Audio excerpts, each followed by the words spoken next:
Hello everyone, welcome to a new series on the channel that we're calling the Sozo Masterclass, where we pick apart any pertinent topics, challenges or strategies in the digital marketing landscape.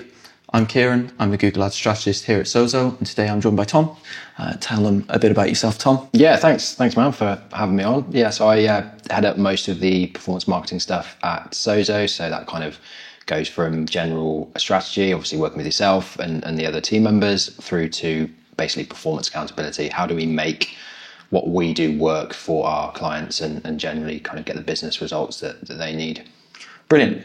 Well, today we're diving into something that pretty much every business faces at some point. Perhaps it's more pertinent these days, coming in off the back of the effects of the pandemic, and that is new customer acquisition. So before we get into the thick of customer acquisition, how essentially would a business define that they actually have and need to address this problem? And what kind of signals would you recommend that they kind of identify to basically, outline that they're struggling with new customer acquisition? Yeah, it's a really good question, actually. And I think something that definitely has become more important post-COVID. I think most of our businesses, particularly in the e-commerce space that we've seen, they had really good boom periods in COVID, as did much of the e-com landscape and retail landscape. And it wasn't really an issue then. Fast forward to 2025, and it's been a much trickier proposition to I think it starts with maintaining the growth that they saw in COVID. So a lot of our clients, a lot of businesses in general, have kind of had that expectation that they can maintain COVID levels of either growth or revenue performance. That's not really happening now in the current economic climate, and that's kind of really focused the lens on the why as to that. Why are we not making as much money? And I think when we've broken that down with clients and we started to have that conversation, we've started to see that actually a lot of clients' revenue had come from a big surge in new customer acquisition in the COVID period, and that had kind of generated this retention and lifetime value of these customers for sort of 2-3 years after the fact. Yeah. But what we've seen is that diminishing kind of return on new customers coming in, which has essentially meant that the lifetime value coming back from those customers as returning customers has diminished in accordance with that. So we've really started to see that now. It's kind of people are turning around and looking, going, I'm kind of spending the same amounts of money, I'm doing the same sort of marketing, but I'm getting less and less for it. And the crux of it really is how much of that marketing is going to returning customers, how much of that is building your business, and how much is your business kind of worth based on returning customers? Are you a returning customer lifetime value business? If so, you're going to need to keep filling the pot with new customers. Yeah. So does that come from general neglect of a kind of remarketing strategy, or? I don't think so necessarily. I think it's understanding fundamentally who you are and what you are. I mean, there's going to be businesses which are demand capture businesses, which are always really going to be reliant on the market demand. They're not there to generate demand and create demand for, to build new customers in that sense. They're going to capture the demand that's out there. And some of that will be new, some of that could be existing. And some businesses have a very, very short life cycle. They have a one-time purchase offer, and that's it. A customer comes to them for one thing only, and that's it. And that becomes challenging because then your business model is always predicated upon the fact that you need new customers all the time, and then they become more expensive. The market becomes more expensive. Everything becomes more expensive to actually try to recruit those. And a lot of clients don't actually have the right strategies in place to do that. Or they might think that they're doing it in their current kind of paid strategies, but in reality, a lot of their spend is actually just going on warm traffic or returning customer traffic. Yeah. You mentioned a couple of points there that I think are worth talking about. One was demand capture. I think we can talk about demand gen versus demand capture in just a moment. But for me personally, I think this is one thing I run into with Google Ads typically, with it being a lot of demand capture and a lot of bottom of the funnel activity, is what do you do with certain industries for your lifetime value strategy? Like you mentioned that, what if certain clients face this issue where you purchase with them once and you may only have to purchase with them once. If you take, for example, some of our sports supplement clients, there's a pretty clear path to victory in that they buy a product, they will probably buy it again because they need it to sustain whatever kind of performance they need it for. Whereas, say, for example, if you're a clothing company and you're selling premium jumpers or something like that, how do you get someone to buy into a lifetime value? What kind of tactics would you recommend at that point? I think you need the remarketing strategies, right? So, and to do it as if it is a dedicated remarketing strategy. So not just capture remarketing audiences and basically warm traffic and convert them, but position yourselves as new. You can actually take that audience and be like, okay, let's cut the data. Let's see where the opportunities are in terms of either upselling or growing some lifetime value off of this customer base. Like you mentioned clothing, for example, there's always lifetime value in there. Yes, there's not a massive amount of loyalty in clothing, and a lot of it's based on, look and feel. But you can get in front of existing customers that have bought from you, had that trust exercise with you, like your style, like the shopping experience. They will buy from you again if you give them the reason to. And sometimes that is literally just building campaigns that focus on, let's say that you said they bought a premium jumper off you. If you get in front of them with a similar style to that jumper, but it's a t-shirt, for example, there's loads of ways. And most clothing retailers do this really, really well. I mean, you probably see it in your inbox constantly. You're getting cross-sell, upsells. So it's a lot about a really strong email marketing strategy because you're not paying for that. Again, essentially. That's definitely something that I think's worth talking about, because I think naturally a lot of clients are inclined to go down the route of, okay, well, we need people to repurchase, let's just run another promo, which is a dangerous cycle, because I don't think, it doesn't necessarily feed into lifetime value if you're constantly reliant on people only purchasing during a promotion. So there are a few things to unpack with kind of demand gen versus demand capture. I think a good place to start is how do you identify whether you need to do demand generation or demand capture? Good question. I think demand generation is basically almost what it says on the tin. It's most of the customer base is not going to be either problem aware or solution aware. So you are coming with a new version of that into the market. You have to generate some demand in terms of what this product is, why should people buy it from you. Good example of this is if somebody's buying a new bathroom, for example, they know, as I've just done, exactly what you're going to buy. You know roughly what it's going to be. It's going to be a demand capture piece. You just need to be there and your Google Ads shopping, so that when I come and visit it, I can see 3 or 4 or 5 different options, and I'm doing basically a comparison of price or product in that sense. I know what shower parts are. I know what I'm buying. If, for example, it's a supplement that's doing something new or has a new angle in the market, totally different thing. Like, I wouldn't know to search for that or look for that or know that I need that. But if I see that and I clock that and it gives me an education piece and a reason why, then I can go and do my research, and then I'm basically problem and solution aware, and I can go and buy that product, for example. So that is the distinction really between demand capture and demand gen. I think demand gen, all this kind of leads back to demand gen usually is predicated on the need for new customer acquisition to feed it. It's got to find new customers. It's got to make itself aware to new customers and grow that way. Whereas demand capture, yes, it's always going to need new customers, but it doesn't necessarily have to go out there and work for them so hard in terms of its marketing strategy and things like that. Of course. And diving a little bit deeper into demand gen, from a kind of best practice perspective, what would you be recommending a client? I know that varies a lot. It's kind of a broad statement. I know it varies a lot per client, per industry and whatnot, but what are the core channels that you focus on? What kind of main strategies would you deploy within those channels? Potentially even, it'd be keen to get your thoughts on like how do you recommend budget splitting? Because I'm assuming still if you're doing demand gen primarily, there's got to be some demand capture activity going on for the most part. Something that we've been working on is kind of looking at that social piece for demand generation. I mean, it makes total sense, right? It is easier to go and prospect new customers. It's visual based. Your creative freedoms are much greater. You can do a lot with the messaging and kind of scale outwards that way. It's not as easy as you think it might be, but it is probably the best way of doing it. And then kind of usual Google strategy as being the, not necessarily the remarketing piece, but the, like you say, the demand capture piece. You've generated the demand here. You do, unless you're a unique product or service in that no one else offers that, my recommendation then would be you don't necessarily need to be doing the demand capture piece, because where else are people going to buy that particular solution from if it doesn't really exist in the market anywhere else? But if you're fighting in the space where there are similar solutions or solution adjacent products or services, you do need to be in there, because just because you've generated the demand doesn't mean you've generated the loyalty at that point. So you do need to be generating demand for someone else, essentially. And it sounds kind of a bit trivial, but that happens all the time. If you think about how you would buy, you might see something, clock something, really like the idea of it. The first thing you're probably going to do is you're going to go and do a bit of price comparison research, and then that can lead you into another phase of discovery, and you can suddenly be buying into that area that you've seen the demand gen stuff for a particular brand or product, and go in a completely different direction. I mean, I'm terrible for it. Like, I'm not an authentic buyer. Like, if I research something like a product, I'll just get it on Amazon.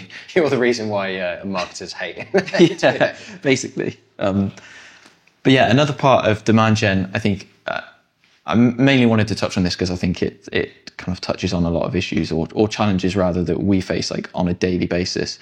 And that is, how do you define success for demand gen, and how do you manage expectations for the client in demand gen? I think for me personally, quite a lot, I have these conversations where I'm saying, early on, we're aiming to drive awareness. These are our primary metrics for awareness, and that's kind of broadly understood.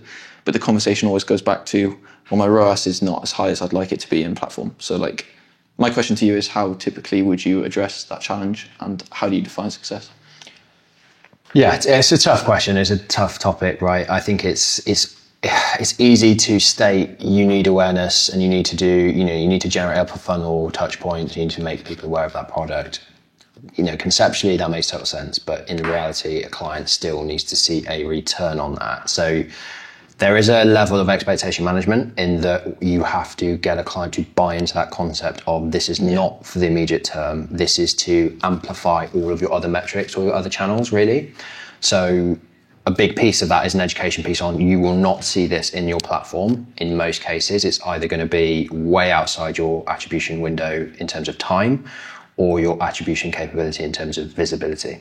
Most of the view touch points that you're going to get in awareness campaigns or reach campaigns are going to be not trackable in the traditional sense. So the way we kind of get around that is to put, they're not particularly comprehensive measures, but they're just viewing things in a different way. So, okay, let's look at your overall business numbers. Let's identify metric sets within those numbers that we can start to determine performance uplifts over time. So for example, we might introduce awareness and cold prospecting campaigns that we are then measuring on, media efficiency ratio, uplift of new customer acquisition, if that's the goal, or whatever the metric set of improvement needs to be. But we're looking at that steadily over a time period to try and identify uplifts or correlation or potentially causation over time. So we're not looking at immediate, platform numbers.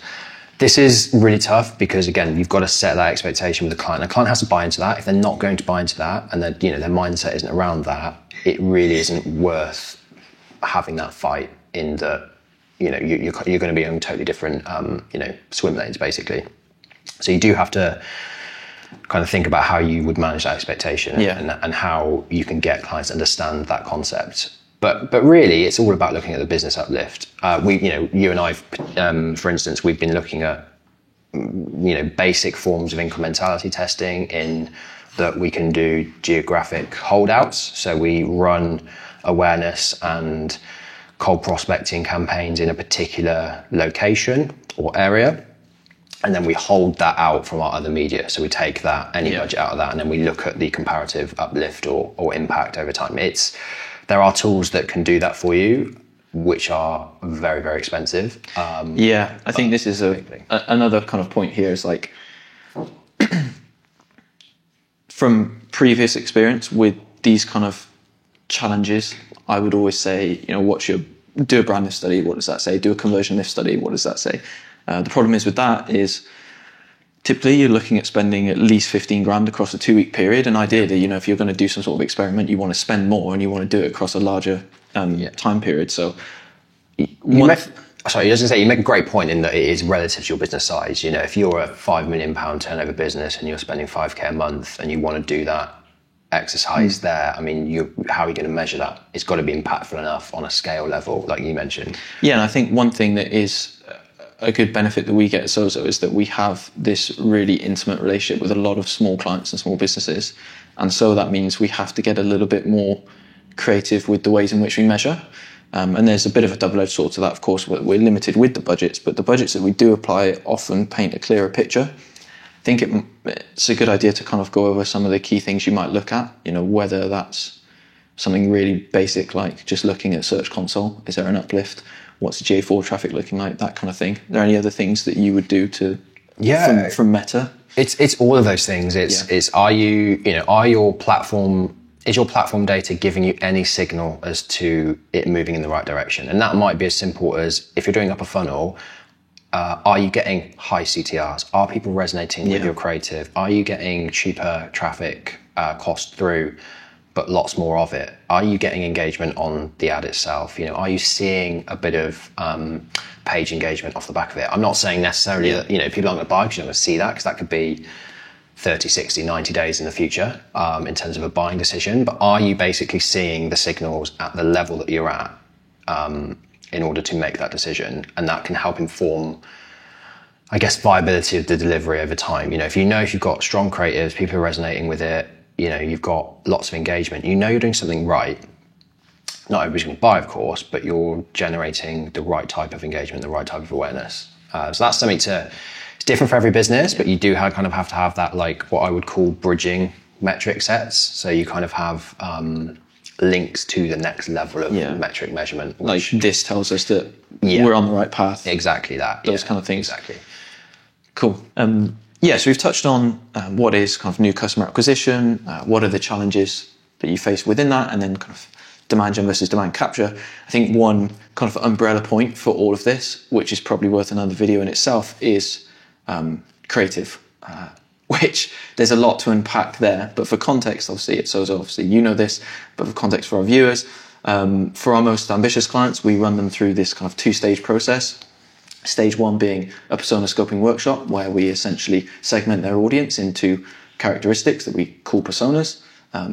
Some of them are existing, some of them are kind of more of an opportunity for us to identify growth patterns. We then let that feed into our creative workshop, which pretty much influences our whole strategy across all of our paid media channels. It'd be good to get some insight from you, Tom, in terms of what that looks like in practice. So like, what's the importance of doing this persona exercise? What does it help us achieve? And maybe some examples as to how that influences creative. Yeah, I think touching on it, obviously we've talked about if you identify if your issue as a business is, is it customer retention and upselling and returning, or is it actually needing new customers? If it's needing new customers, then you need to be able to speak to them in the right ways. You need to know who they are. And I think that's what we've done a lot over the last 6 to 12 months, is really, here at Sozo particularly, is understand we can no longer get away with just delivering generic creative or messaging. That's not going to cut through the noise necessarily. What we need to be doing is really thinking about who's buying from us and why, and what our unique positioning potentially is in the market. And it doesn't even have to be unique positioning, actually. It just has to be valuable positioning for the prospective client or customer. So that's really important. We've done a lot of work on our, like you say, the persona workshop, and understanding and identifying with our clients who's buying from them, psychographics, not necessarily demographics, but psychographics, and ultimately, what's the reason to buy? And if we can identify elements around that, then what we can then do is make it a tangible piece of work that then informs our creative briefing or our creative production. I'm from that kind of school of thought as a marketer, where I used to do, persona work 10, 15 years ago when I first started even at uni, you do personas, but it was that kind of, okay, cool. How do I make this tangible? How do I use this? And I think the common misconception with personas traditionally has been you use that information to try and then manually target these people. Yeah. That is definitely not the way to do it now. It's use that information to speak to those people. Particularly in the social platforms, Meta, your creative is now your targeting in most cases. So you need to, it will deliver based on resonance with certain types of people.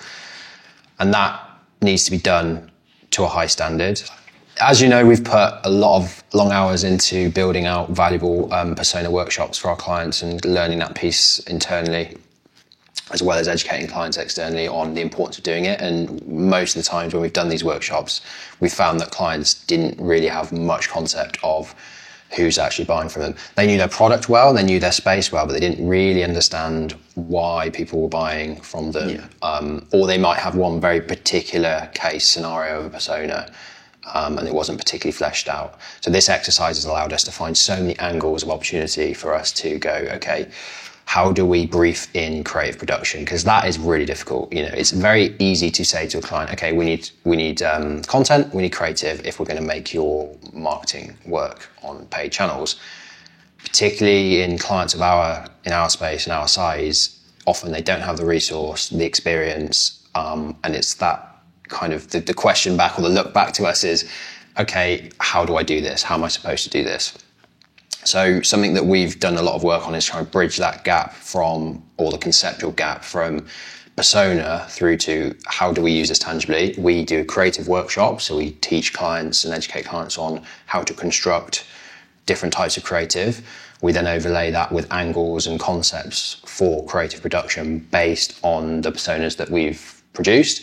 And that gives a really nice throughput for clients to then understand, okay, this is who I'm speaking to, these are the drivers and basically the hooks that I need to hit, and this is the type of content I need to produce. And we found, particularly with a couple of clients, it's not actually as overwhelming and as difficult as they thought it might be. And they've done a really good job of getting that regular cadence of production into their current workflows, and we've seen the difference, haven't we? I think VA Fabrics is a great example of that. And I think probably one worth mentioning in the general conversation of, I think a lot of clients look at creative like, am I a new, trendy, funky brand business that fits being creative? When in reality, we've learned through doing this process of scoping your personas out specifically and in detail that creative is for everyone. It just depends on how you apply it. I mean, VA Fabrics is a great example, right? They're constantly churning out content, and they're very proactive with it in a way that I personally didn't expect when we first presented that. And it's high quality, like really high quality. And I think gone are the days, particularly when I started, even, a few years ago, it was take what you can get, copy and paste some product imagery with do a brand video. Even if that, like we didn't even have that. It was do a catalog ad in Meta. It's just not sufficient enough. If you think, I always say this, is that if you are the consumer, if you saw that, why on earth would that make you in any way interested in that business or that offer? Because you need to put yourself in their shoes to some degree, right? You just got to be relatable. Exactly. And it's just that mindset shift of, it used to be every thought, I can just market, I can put my budget in, I can be aggressive, I can do my targeting, I can put a product in front of people and they'll buy it. And that 100% isn't the case anymore. The biggest influencing factor is the creative itself. That does most of the work. Back to traditional marketing, Ogilvy days and, classic marketing techniques. It's all about the message and the angle. It's not about the technical ability to get in front of people, if that makes sense. Yeah, definitely. So there are a couple of points there that I wanted to jump back to, but I was waiting for you to finish, specifically to do with creative. And you mentioned that creative is the way that you cut through to your audience. I wanted you to expand on that to some degree, because I think this is quite a common misconception, especially within Google Ads, is that if you're, say, a traditional marketer, if you're looking to scale or pivot your kind of strategy in any way, usually you look to the parameters that are given to you within the Google Ads interface, right? It's like, okay, it's flagged that I'm limited by budget. That's my way to scale. I want to, say, improve efficiency. So I'm going to look at all these kind of manual things I could change, whether that's location targeting, keyword targeting, whatever it is. It would be good, I think, if you could delve a little bit deeper into how that is, one, a little bit outdated, and how creative is kind of the new way of doing that side of things for you. Yeah, I mean, you're talking in the context of Google Ads there, right? So yeah. Most of that is creative agnostic in the sense that it's search really, or it's shopping. So you're kind of limited on your creative there, certainly. I think there's definitely merit to still doing those tactical efficiency gains in the platform. It's just basically how much weight do you put into the information that Google's giving you. Obviously, we've done a lot of work on trying to make sure that we're not blindly making decisions based on the information that Google is presenting back to us. Limited by budget, for example, is simply just a signal to say that there's more available search data to go after or demand data to go after doesn't necessarily mean that anything's going to change in terms of performance. In fact, it's usually the other way around. So I think you fine tune that as best as you can, but to get out of that, it is about the messaging. And so often we see probably the least amount of time spent on that copywriting. You've got RSAs now, or responsive search ads in Google, where you've got, 10 or 15 headlines, you've got 5 to 10 descriptions. Before you didn't have that, you had 1 or 2. So it's trying to make use of that, but not get generic with it. It's difficult because you don't have a lot of character space, but you've got to try and, even if you're creating ads for individual personas within the 3 or 5 that you get per ad group, that's potentially speaking to 3 to 5 different personas there with the availability of copy that you've got. So it's doing both those things for sure. I think Google's slightly different in that context because it is, as we've said before, it's a demand capture piece more readily. So it's less about the persona prospecting than it is about the capture. But then, Google Ads is growing a lot. You've got the YouTube side of it, you've got the demand gen side of it. YouTube is a fast growing ad platform in of itself. That kind of fits into the same mold as your social, your visual first creative piece, where you are going to have to go out and capture, and it is going to be based on the quality of content and the positioning of content. So you kind of have both of those things running at the same time. Yeah, I think, obviously it's getting into the technical side a little bit here, but I think a lot of that comes down to generally understanding the algorithms and what the creative is meant to do within those algorithms. So like a lot of clients get boiled down into, okay, now we've bought into this creative strategy, this where we're kind of mass producing content. They still have this kind of manual mindset of like, this is our theme, so we're churning out content for this specific purpose and we want this amount of budget per this content piece, when in reality you need to understand that the algorithm does all of that for you. You upload your creative, whatever works best, let it go out and serve. Yeah, I think definitely in the Meta space, the TikTok space, they have very advanced algorithms for matching delivery with the right, ad delivery with the right users. I think at last documentation, Meta's investing $6 billion into their AI algorithm, which is a phenomenal amount of money. Yeah. It's going to be extremely powerful. It's powerful already if you get it right. Google is not as far down the line on that, in that they still are mainly based in their targeting parameters. So as you mentioned, you've got your signals, your search data signals, you've got your demographic data and your kind of in-market segments. All that kind of traditional stuff is still the driving force for Google in particularly the YouTube and demand gen space. You still do have to buy into that a little bit, but they won't be far away. They will be evolving and they will become much more signal based, as they have done in their kind of search and PMAX environments, where they are using data signals. They're pushing broad match all the time now because they believe that the data signals that they have on intent and quality of user will prevail. They're maybe 3 or 4 years behind Meta and TikTok in that sense, but they're going to catch up, and it will still rely on the quality of creative. Ultimately that is what's going to win. Is that investment now is moving away from time spent technically media buying to time spent strategizing and delivering on good quality creative and good quality messaging that actually will work. Yeah, that makes sense. I don't want to put you on the spot here, but say, for example, you're in this scenario where you've had this conversation with a client and they've bought into, okay, our new customer acquisition strategy is going to be largely demand gen focused. We have 5 personas that we're going to go after with this creative. We're going to upload this frequently, and it's going to be deployed largely across Meta, and we're going to capture some of it in Google, whatever it is. But the problem we have, or the challenge we have rather, is that we are relatively small. How do we identify what's working and what's not? Like, for example, I think it's not quite the same, but with a lot of lead gen clients I have, quite often they'll say something along the lines of, we've had 3 or 4 leads in this location, or 3 or 4 leads for this keyword. Why don't we just scale that? And I think the challenge is, obviously you need much more data to identify what patterns are and what opportunities are. So how do you identify that for a smaller business? Yeah, I mean, you're right.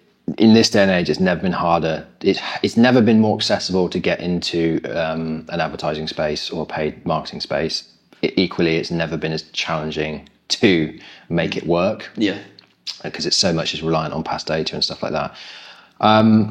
Yeah, it's a tough one. Actually, I think, the point you're making there is, clients often will look for statistical significance where it doesn't exist, or will have bias. And, we've seen a tiny volume of relative performance in this one area. Well, let's double down on that. When you kind of know as a media buyer with experience that actually that's almost meaningless in terms of statistical significance. It goes back to that algorithm point of like, you're restricting the algorithm. Yeah, exactly that. I think ultimately it comes down to setting expectation. They have to know that this is not a silver bullet. Digital marketing generally, but media buying is not a silver bullet.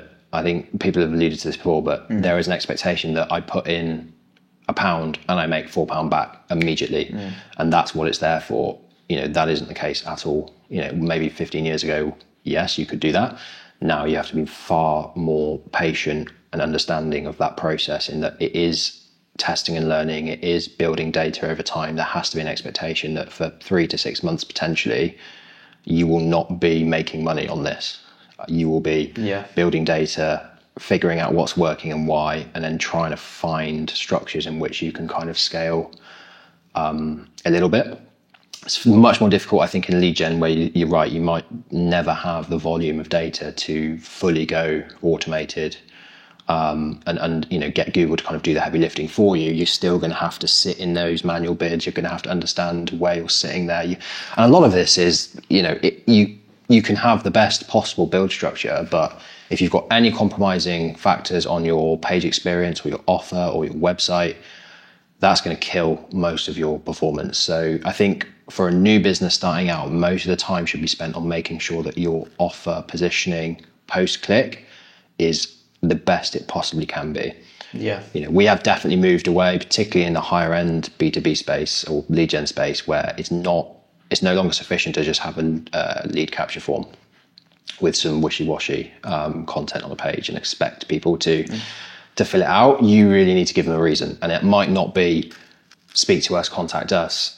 It might be white papers. It might be value add stuff. It might be some form of lead magnet, basically, that gets people into a system, offers them value, builds trust, and then you can kind of work them down that funnel. That's more important than it's ever been. But that's what I would do for new clients starting out with lead gen. It's not go from 0 to 100 immediately and just try and go for what you perceive to be the best possible keywords. It's, have I done the due diligence on the landing page? Have I made the messaging correct? Have I really done that persona work? Have I got something to offer people that may be in a consideration or research phase? That's where I put sort of 60-70% of my resource effort, is making sure that is really, really good first. And then, you can start to think about how you measure your performance on the paid side. Yeah, so one thing that you touched on just then that I think we probably could have gone into more detail on in the kind of demand generation conversation is this idea that paid advertising can be a magic wand for you. I think it'd be good to get you to expand on a little bit of some recent examples. I know you've done some good work recently with a more recent client, a bit more ambitious with their kind of customer growth strategy on new customer acquisition costs. How do you get to that point with the client? How do you define the number that you're working towards, and kind of what have you seen as a result of that? Yeah, it's a great question. I think a big challenge has always been, we are a pre-existing business. We built ourselves organically. Let's use paid as a tactic to making more money, as opposed to an embedded strategy for business growth. Yeah. And that is kind of the key distinction. And there's still clients, we've worked with in the past where they just see it as this tool with which to make more money, when in reality it needs to be fully thought about as a actual genuine piece of your business marketing strategy and treated as such. You can't just throw money into it, press go, get your return, and then come out of it. You could have done that maybe 10 years ago, but it's increasingly difficult to do that. And the reason and the way to make that work now, and the work that we do in order to make it a key part of our strategy, is we're starting, particularly in the e-commerce spaces, we're starting to look at the business unit economics. And what I mean by that is, what margins do they make? What product costs do they have? What are their overhead costs? What do they look like in terms of profitability?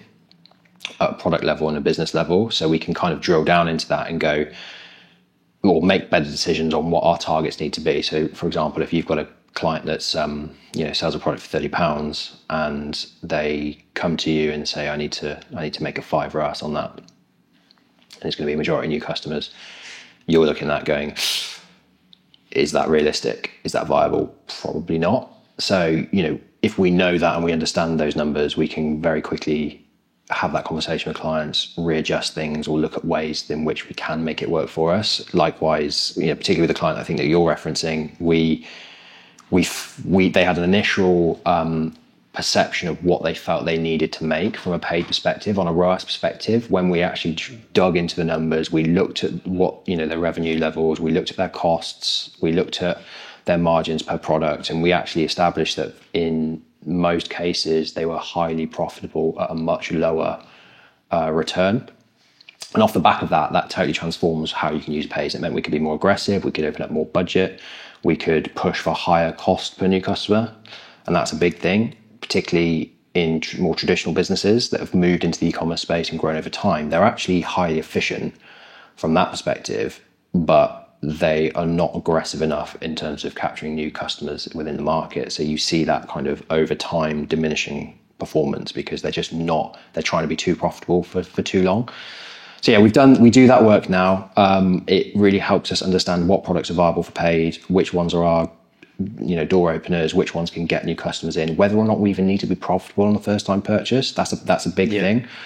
I would always advocate for trying to make a little bit of contribution margin or gross profit on that first purchase. But, if you've got a really strong LTV over 12 months and a high chance of making strong margin later down the line, you might as well lose money on the first purchase, or you can afford to lose money on the first purchase because it generates so much money for you in a compounding effect over time. And that's basically the levers that we look to pull. We try and establish what that number needs to be, how much can we afford to pay for them, and then we can scale it that way. And then we see the benefit 12 months down the line when the lifetime value is kicked in. Cool. Okay, so on the subject of new customer acquisition, what are some of the most kind of common challenges that you face with actually finding your new audience? Probably that actually is genuinely finding new customers is not as easy as you think it might be. So a common misconception we have is that clients assume, or people assume, that where you're spending money you are automatically going after new customers. We know based on various measurement pieces that we do that is most often not the case. The platforms are algorithmically biased to go after where it can get the best results that you tell it to get, and that is most often ROAS or revenue. And the easiest way for it to get that is to churn over your returning customers, and that happens a lot more often than you probably might think. So it's kind of, how do you get out of that space? Yeah, I was going to ask you, I assume a lot of that is down to trusting your bottom line. So I think one thing you'd probably do 5 years ago would be okay, we've got this new customer acquisition strategy, so whenever we set up this Google Ads campaign, we'll take the bid for new customers only. But in reality, that may not be obviously getting you new customers, and quite often I think it's a challenge for people to maybe just accept that, because it's trust your bottom line. If your bottom line's not saying you're getting net new, then obviously that feature's not working, but people get so fixated on platform stuff. Yeah, and again, it's kind of relative to how much you're spending versus the size of your business. Can you see that in your bottom line? Yeah. Is that actually possible, or are there many other factors that would impact whether you can even see a pattern there? So that's one thing to consider. The second thing to consider is exactly that: is it's been categorically proven to not work within the Google Ads context to select the bid for new customers only. Yeah. And I recently had this with a client where we tested it for over a month. We had the best exclusion lists we could give it, Klaviyo customer data being passed in, and it was telling us, the platform was telling us, that we were driving 90% new customer acquisition, and we actually saw a decline in the business numbers. Bearing in mind, this was the only real source of marketing that we were doing for that business, and it was actually doing the opposite of what we wanted it to do.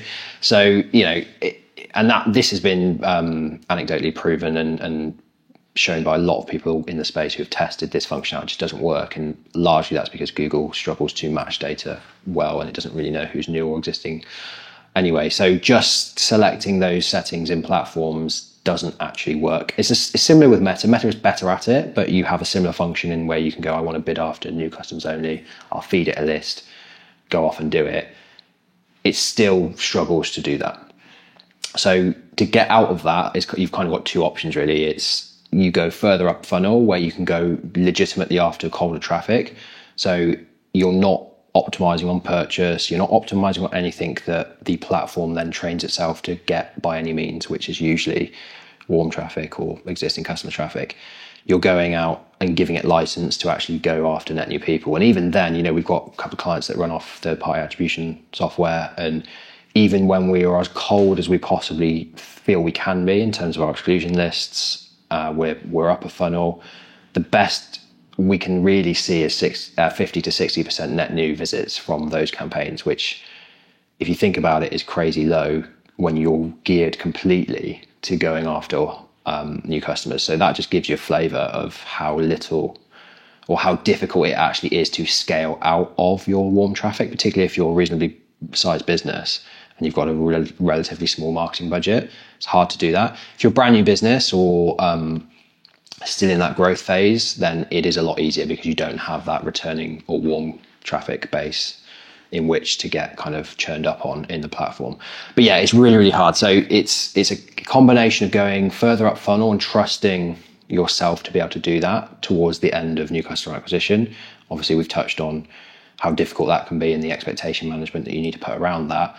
And then the second part becomes more technical in that, you know, we're looking at ways in which we can only fire new customer purchase events, for example, and then training algorithms based on things like that. So that's something that we're looking into at the moment to see if that's going to give us more viability. Because if we don't show the platforms that any existing customers are coming through, then we're kind of forcing it to train itself on only new, and then we'll have to find ways to measure that differently. So yeah, it's not easy. It's definitely not as easy as people think it is. Or just go off and find, you know, net new customers, and then you've got that balancing act of, yeah, okay, I am prospecting, but I'm not seeing a return here because I'm up a funnel, and the metric set's totally different. So it's all of those things in like a big digital marketing soup that we have to figure out.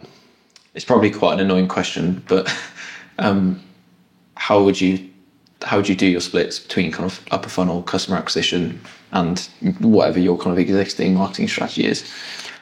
Well, firstly, I'd look at, you know, do I have scope in my existing business or my existing customer business to really grow? Like, am I maximizing my existing customer potential? If I'm not, I'd be straight into my email flows. I'd be looking at offer architecture for existing customers, product upsells, anything that I don't need to pay for would be my first port of call. And then I'd probably have maybe 20% of my overall paid budget actively remarketing existing customer lists with those similar types of messages and offers. But really what you want paid marketing to do is go and capture new customers. You know, that's really what they're there for. They are prospecting tools in the most basic sense. There's no point paying premium to recapture your existing customers. Yes, you will need to, because not all customers are loyal and there's a lot of shopping around and things like that. But it's really difficult to make that spend valuable to you or profitable to you when there are potentially better tools to do that, like email, that can do most of that work for you. If you've totally maxed out your efficiency on email, then potentially look to do something within the paid space to get in front of them and try and upsell them. But you need to be really clever with your cost structures there and make sure you're only bidding what you know you're going to be profitable on, because you've already paid for it. So how exactly do you know that you've oversaturated your existing audience? Usually you will see a decline in your overall business numbers. So when you're returning, well, you look at your lifetime value. So for example, if your lifetime value is a certain level and then you implement that strategy, you're probably going to want to see 6 to 12 months worth of data to see if your lifetime value numbers have uplifted, i.e. of the customers that are coming through, or the customers from that period, are they starting to buy more? Is your returning order value increasing? Is the repeat purchase rate increasing? If it's going in that direction, it's increasing, you've probably got more growth to go. If it starts to flatline and you're not seeing that growth anymore, then you probably have begun to oversaturate that particular audience. Hopefully that's given you a much better picture as to what new customer acquisition in 2025 looks for us at Sozo. But as always, if you have any questions, feel free to leave them in the comments below or visit us at sozodesign.co.uk. Also, if you found this content in particular interesting and you'd like to see more, consider subscribing to the Sozo YouTube channel.